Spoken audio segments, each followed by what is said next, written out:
नमस्कार मित्रांनो, स्वागत आहे तुमचं आताच्या ब्रेकिंग न्यूजमध्ये. मित्रांनो, पंतप्रधान राष्ट्रीय कृषी विकास योजनेअंतर्गत प्रति थेंब अधिक पीक या घटकासाठी 2026-27 या आर्थिक वर्षामध्ये 208,13,33,000 रुपये इतका निधी वितरित करायला शासनानं मंजुरी दिली आहे. या सर्वसाधारण प्रवर्गाकरता केंद्र आणि राज्य हिस्सा मिळून 164 कोटी, अनुसूचित जातीसाठी 24 कोटी, अनुसूचित जमाती प्रवर्गासाठी 19 कोटींचा निधी समाविष्ट आहे.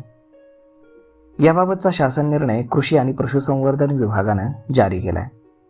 केंद्र शासनाच्या 6 एप्रिल 2022च्या पत्रान्वये राष्ट्रीय कृषी विकास योजना रफ्तारची राष्ट्रीय कृषी विकास योजना या नावानं पुनर्रचना केली.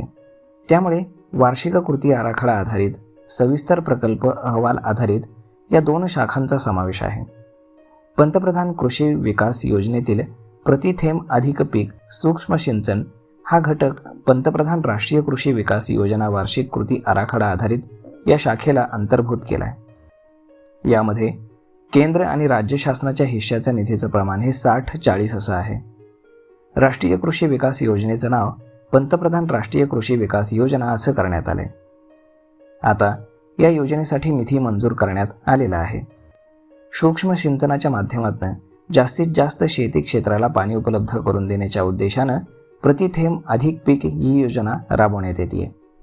सूक्ष्म सिंचनाखाली क्षेत्रात वाढ करणं, अचूक पाणी व्यवस्थापनाच्या माध्यमातून शेतकऱ्यांचं उत्पन्न वाढवणं, पीक व्याप्ती वाढवणं, सूक्ष्म सिंचनाला चालना देणं, कृषी आणि फलोत्पादन विकासासाठी सूक्ष्म सिंचन तंत्रज्ञानाचा प्रसार करणं, कुशल आणि अकुशल व्यक्तींना सूक्ष्म सिंचन प्रणाली तयार करणं आणि त्यांच्या देखभालीच्या रोजगाराच्या संधी निर्माण करण्याचा या योजनेचा उद्देश आहे.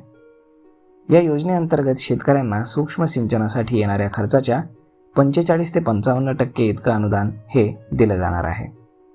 राज्यामध्ये कृषी उन्नती योजना ही एकात्मिक फलोत्पादन विकास अभियानाअंतर्गत राष्ट्रीय फलोत्पादन अभियान 2026-27 मध्ये राबवण्यासाठी 80,83,000 इतका पहिल्या हप्त्याचा निधी वितरित करण्यासाठी शासनानं मंजुरी दिली आहे.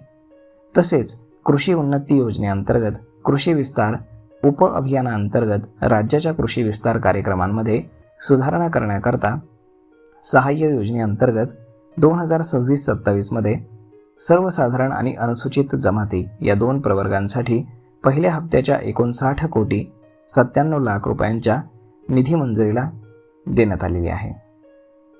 तर मग मित्रांनो, अशा पद्धतीनं प्रति थेंब अधिक पीक या योजनेसाठी 208 कोटी रुपयांचा टोटल निधी वितरित करण्यात येणार आहे. यामध्ये आता कोणत्या प्रवर्गातील शेतकऱ्यांना किती अनुदान मिळणार हे आपण या व्हिडिओतनं जाणून घेतलं आहे. तर मग मित्रांनो, हा व्हिडिओ, ही माहिती तुम्हाला कशी वाटली हे तुम्ही आम्हाला कमेंट करून नक्कीच सांगा. आणि जर आवडली असेल तर आपल्या जवळच्या मित्रमंडळींसोबत देखील हा व्हिडिओ तुम्ही शेअर करायला विसरू नका. धन्यवाद.